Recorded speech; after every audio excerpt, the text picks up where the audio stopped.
Form హౌస్లు అయ్యే ఇప్పుడు అతిపెద్దదైనటువంటి సమస్య. ఫామ్ హౌస్లు ప్రతి ఒక్క బీఆర్ఎస్ నేతకు ఉన్నాయి, కాంగ్రెస్లో కూడా చాలామందికి ఉన్నాయి. ఇప్పుడు ఆ ఫామ్ హౌస్లో వాటర్ వెళ్ళి జలాశయాల్లో కలుపుతున్నారు, అవే మురుగునీళ్ళనే హైదరాబాద్ వాసులు తాగుతున్నారు, అదేం కర్మ అని చెప్తున్నారు రేవంత్ రెడ్డి. అయితే ఫామ్ హౌస్ల దగ్గర ఉన్నటువంటిది మురికి ఎట్లాగో ఇప్పుడు కృష్ణానదిలోనైనా అట్లాగే తీసుకెళ్లి డ్రైన్లో కలుపుతారు. అయితే దాన్ని శుద్ధి చేసేటటువంటి వ్యవహారాలు ఉంటాయి.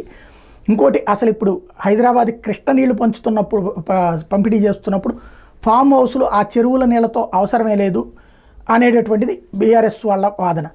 ఇప్పుడు ఫామ్ హౌస్ల తొలగింపే రేవంత్ రెడ్డి ప్రధాన లక్ష్యంగా కనబడుతుంది. అందులో సబితా ఇంద్రారెడ్డి 3 కుమారులకి 3 ఫామ్ హౌస్లోనే అవి కూడా కూలగొడతాం అన్నటువంటిది ప్రకటించడం రేవంత్. అలాగే హరీష్ రావు ఫామ్ హౌస్ను పగలగొడతానంటాం, మరొక వైపున కేటీఆర్ ఫామ్ హౌస్ను పగలగొడతానంటాం. ఇవన్నీ చూస్తుంటే ఫామ్ హౌస్లే తన లక్ష్యంగా కనబడుతుంది.